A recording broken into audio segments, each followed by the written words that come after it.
The RCMP Heritage Centre is a not-for-profit charitable organisation mandated to share the story of the Royal Canadian Mounted Police. This is one of those stories, part of your heritage.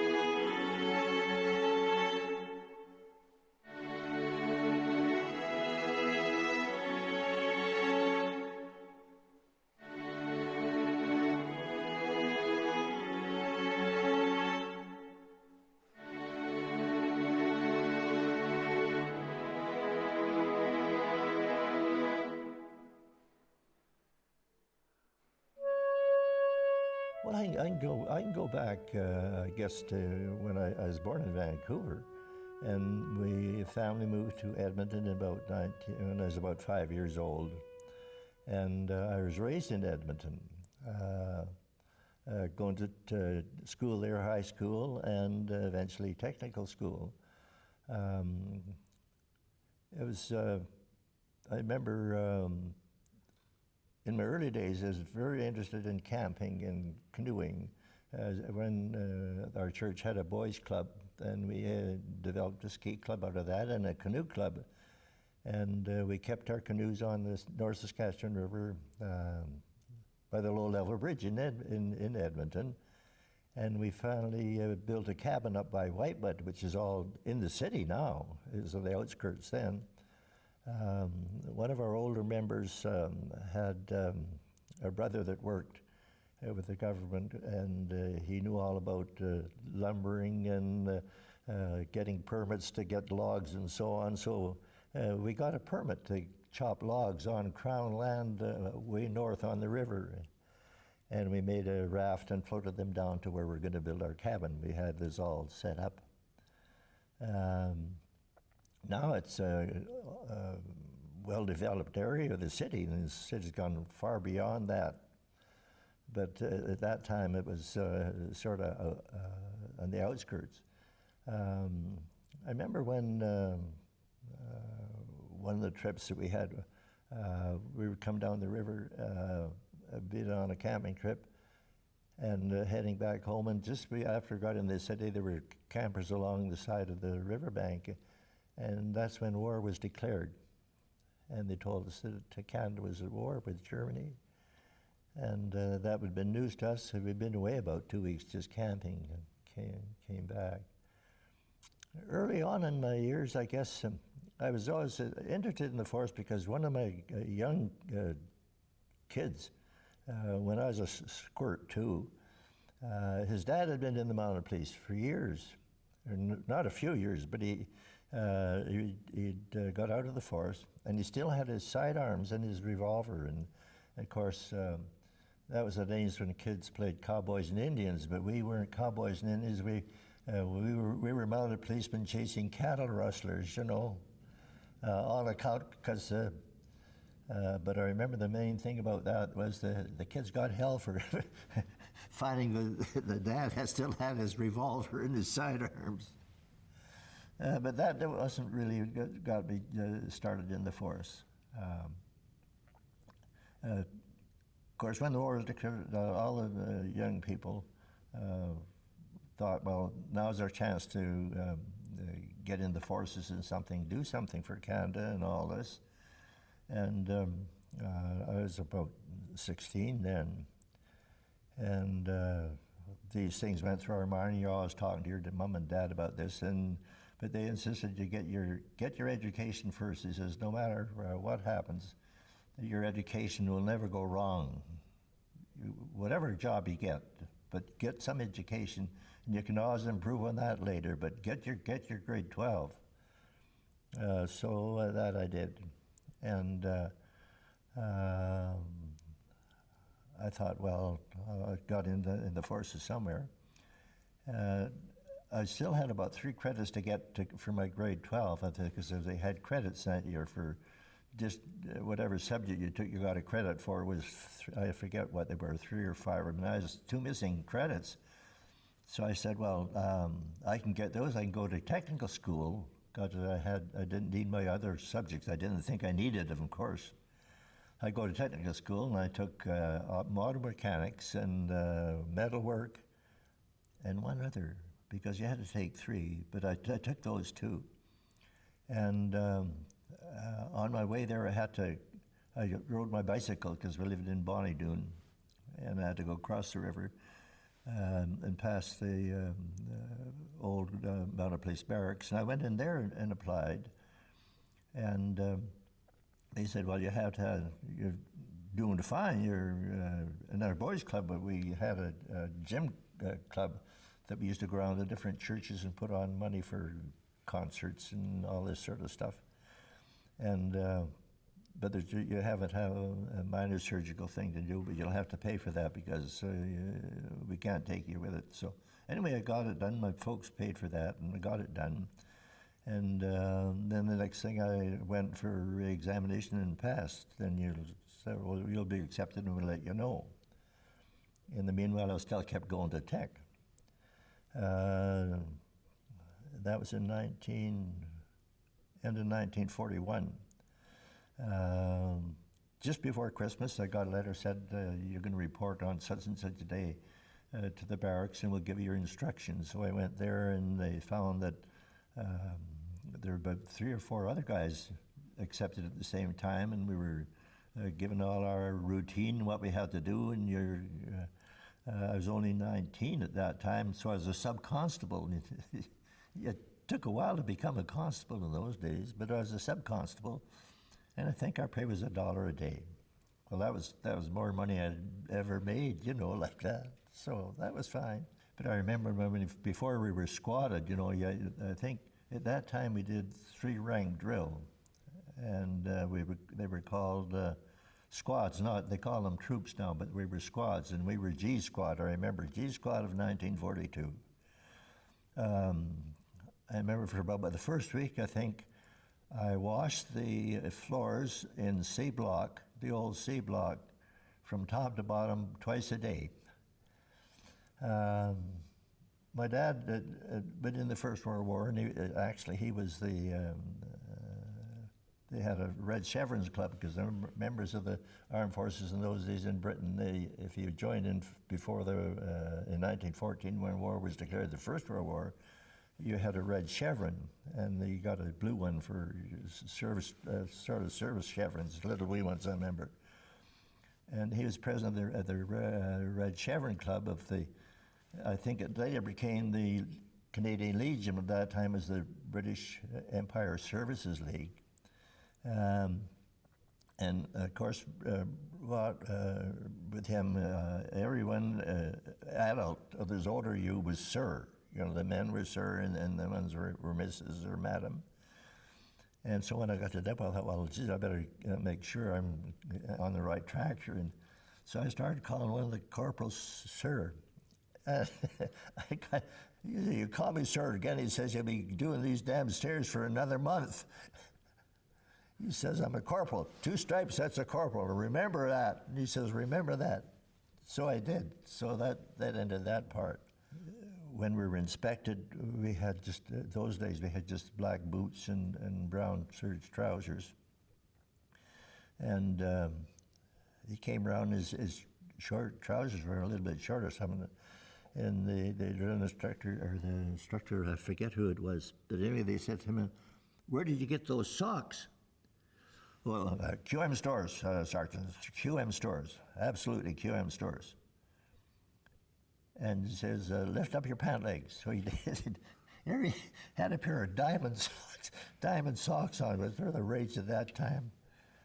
And he says, we better get hold of QM stores and tell them to quit issuing those. We've got to have gray socks. So they were very, very observant. And he didn't get any extra duties for that. After we were squatted, after we were finished our training, and before we were posted, We used to go in the mess, and they used to have what they call division orders. That was depot orders, and when you were transferred, your name was there in the regimental number and where you were going and so on. So that was the first thing you looked for when you went for lunch. And depending how much work there was to do around there, was dependent on how soon you're going to get transferred out.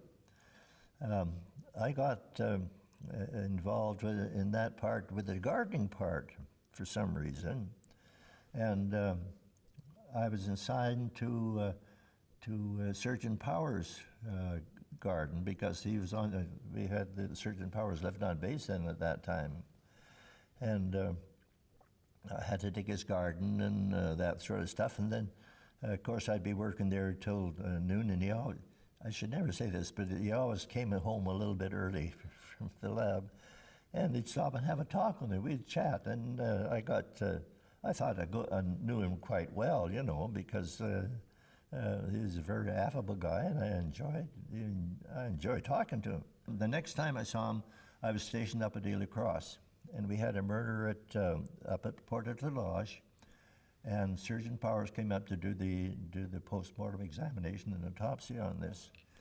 And so they landed there, and he did autopsy, and then afterwards he flew back to Ely Cross, because they couldn't go back they couldn't fly it at night, apparently, for some reason. And so I met the plane at our dock, the Mounted Police dock. And the hospital was at the other end of the settlement at that time. So I said, well, I can help you with your bags. He said, oh, that'd be fine. He says, I'm just not sure of my way here, and I'm going to stay with Dr. Lavoie, who was the doctor at the hospital. And while we're going down, we're talking things, and he remembered that I had dug his garden and that, and we were chatting quite. And he says, well, I remember him asking me, well, what is your aim in the force? He says, what do you expect of the force? And I says, well, I just want to be a good policeman, a good all-round policeman, and do what I'm supposed to do, and so on. And he says, well, you should always aim high, aim higher than what you really think you want to be, but aim for that anyway. And I says, well, I thought that over for a while, and he says, when I was a young lad, he says, I thought I'd like to go with the seminary or in the religion or something. And I thought, he says, you know, the highest rank you could be would be the Pope. And I let that sink in. I thought, so I said, well, boy, that's a pretty big aim. I says, maybe I should aim to be the commissioner. And all of a sudden, our conversation sort of ended. I got him in Dr. Lavoie's office at the hospital, and we said goodbye, and I never saw him again after that. The next time I was involved with him, I'd been transferred for second part to Rockcliffe. And that's when he had been up at that North Battleford on a court case of some sort. And the plane crashed, and he was killed in the plane crash. And I was on the honor guard they had a military funeral, and I was on the honor guard. And I remember it was cold, and when it came down to the cemetery to fire the last salute, we just had 3 rifles. And we're walking this slow march for so long, and with this darn rifle here, and we could hardly move our arms, but we got through with it. But that was the last I had pay my respects to him. But I remember him as a real nice fellow, as what the work he had done and the way he had done it. I thought, well, after, you know, if I was ever in that branch, I wouldn't mind working for him, because this is one of the things that you sort of made up your mind as a recruit, as a young squirt.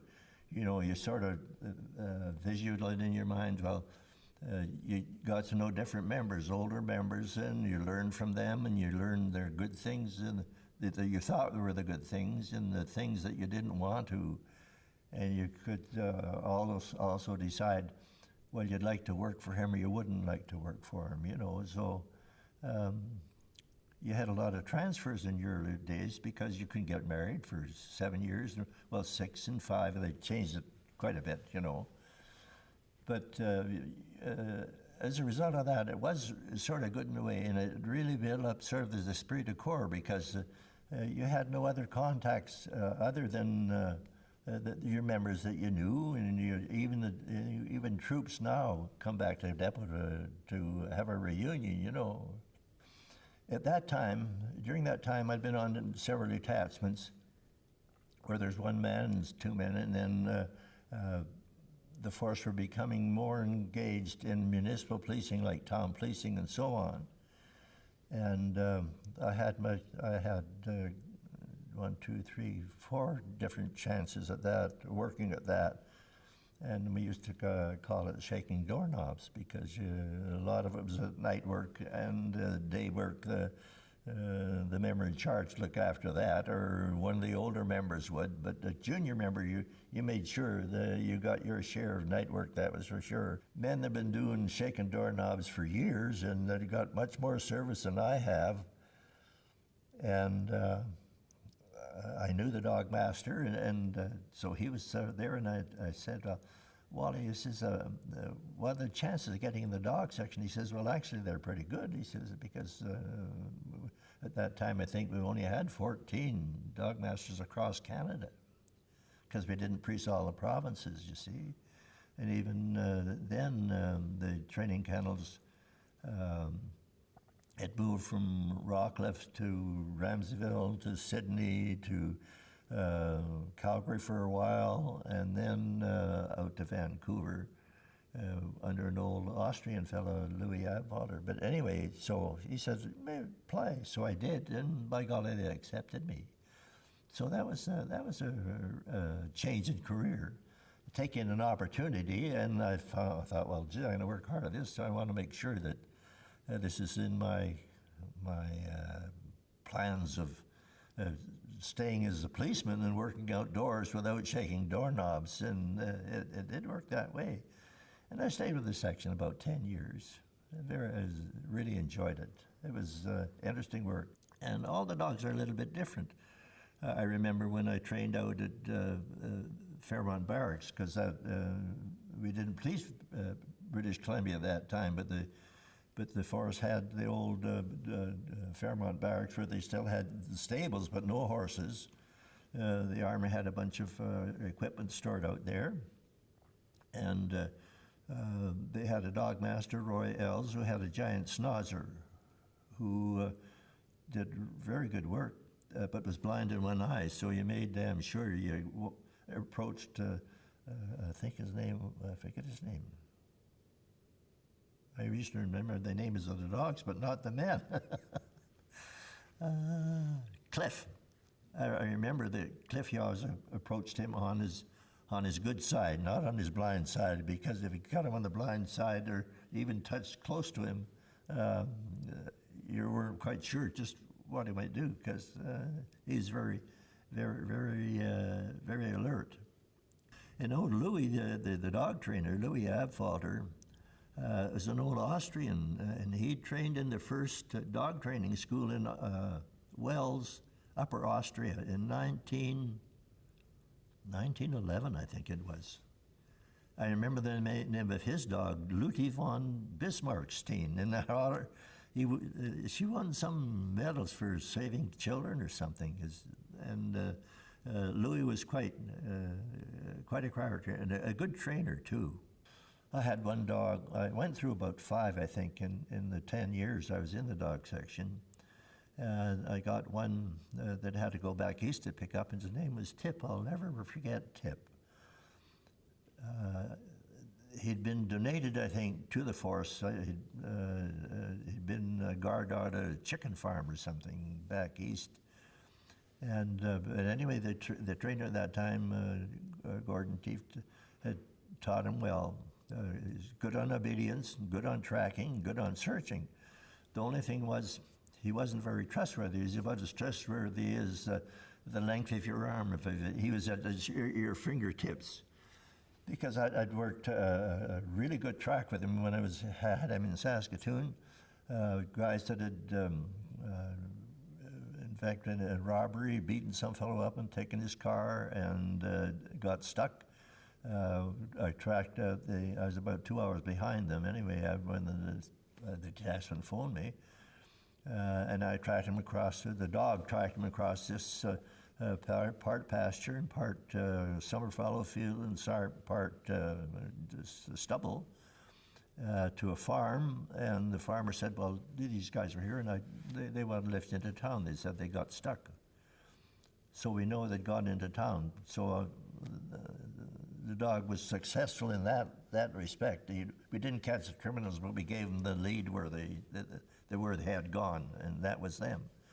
So on the way back, I thought, well, I'll just I knew where the car was. It was about a mile away. Pardon me. So I let the dog free search. I was typical in free search here, and he was doing really good. Because he'd range, and you can call him back, and he'd range the other way. And he found a pair of gloves, heavy leather gloves, and a pair of pliers stuffed in the fingers. So that's the guy established that this is what hit this guy on the head. And we kept going a little further. And then there's a bluff there, and he caught the scent of obviously a rabbit. And away he went, and I lost my voice calling him. And I thought, well, now, here goes my report to the commissioner in 16 copies. Barker, why did you lose your dog, you know? And gosh, I got another dog, a Warrior. The last one I had, he was a really, really fine dog.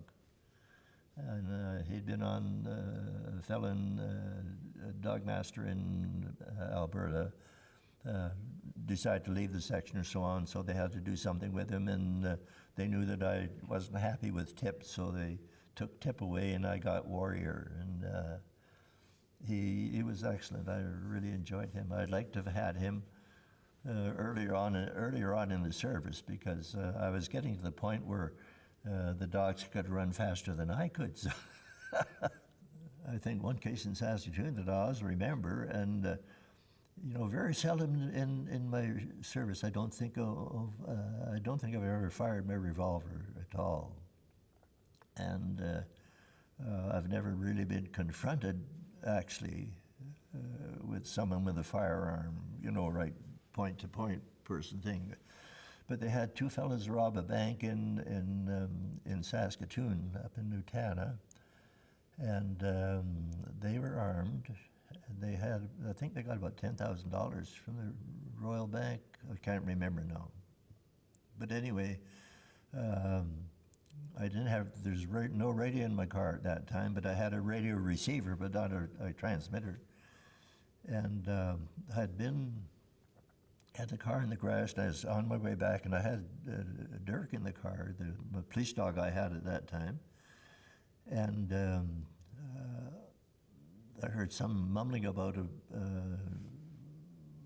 radio room talking about this bank robbery and talking to some other car. Then we had two in Saskatoon that had radios, or one in Saskatoon had a radio in it. And I was going across the Broadway Bridge, and there's a whole pile of people standing watching down the riverbank by the university. So I stopped, and there's a young fellow, one of our members there, said, they dropped me off here to say to watch if anybody comes down this way along the riverbank. So I said, well, you can't see a whole lot from here because it's all bush along there. So I said, I'll go down along there, and we'll search our way back with the dog. And so I went there, and we were on our way back, and he was working up on the top part there. And I'm getting close, and the dog is indicating that there's something around here. And this fellow said, well, what'll I do if they have a gun? And they pointed at me. I said, shoot first. And we went a little bit further, and the dog went down into the bush, and I heard this plunk in the river, and the first thing the dog had, these two guys there, they had money stuffed in their shirts and their pockets, and they gave up without any problem.